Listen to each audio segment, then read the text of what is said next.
Okay, Spark SQL. Spark SQL is a module in Spark to process structured and semi-structured data with a programming interface using SQL-like syntax. Say, yeah. So what happens is, let's say if you want to use SQL code for a data frame, how we saw yesterday, yeah. So streaming, what happens is from the streaming data, we could get that data into a data frame and do normal transformations that we do to the data frame. We can do to the streaming data frame also. The only thing is there will be small changes in syntax when we read the stream. When we are reading file, we use the read API, but here we should use read stream.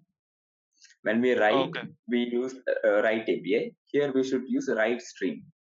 And whenever we want to stop, yeah, that is one thing that's not there in the data frame. We could stop the stream, we could start the stream, we could set it to wait for it, as in we could set that to terminate after some time, or we could check if it is streaming or not.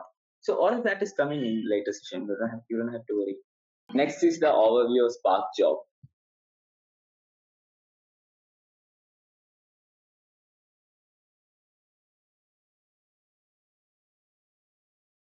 Spark job is nothing but we could whenever, let's say, where we wrote a set of code and then we give that code, and then when we execute that code, it's nothing but a set of tasks that are submitted and submitted to be executed on the cluster.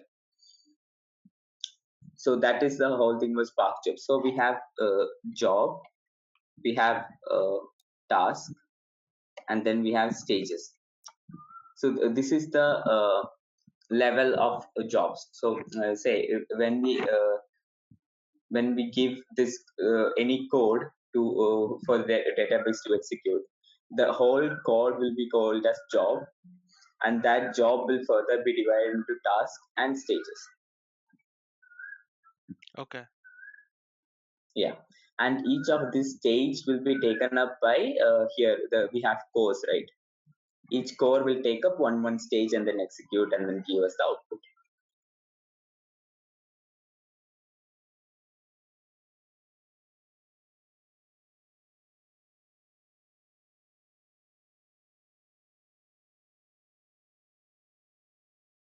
Yeah, then talking about Spark jobs. Yeah, so we have the first part is development, the development as in writing the code. The second is job submission. So for job submission, we need to those are just theoretical concepts. As in order to run a code like how you saw, we should have a cluster. If you don't have a cluster, we'll have to create a cluster on the fly and then execute the code. Okay. Yeah, and then that is job submission, and then job scheduling. Say if we want to run any notebook, we could create a job for that, and then we could have that execute at any time, any point in time. Schedule. As in, I will show you how to schedule a notebook. That is coming in the later session. And then job execution. So at this point, you should already be knowing how the execution works, how massive parallel processing works, how it takes up data and distributes it across multiple worker nodes and does the processing in parallel. And then we have monitoring. This also is coming in the later session. I'll show you how to monitor the execution. Okay. So when we talk about we have something called performance features. So here I'll be showing you how to monitor if a Databricks cell is running for longer, how to troubleshoot and know what's happening in the background. So in RDD, there are transformations and actions, like I told you earlier, similar to in data frame how we have transformations and action. We have the same thing in RDDs as well. So what happens is, let's say how I told you, it will take all the steps, and then finally before calling the display function, it will take all of that, creates an optimized plan, and then executes the display function. So this display function, these are called as actions, and all of these are called as transformation. All the steps above are called as transformation, and then the display function, the write, all of that will be called as actions. So that also is coming in later session. How to differentiate between transformations, actions.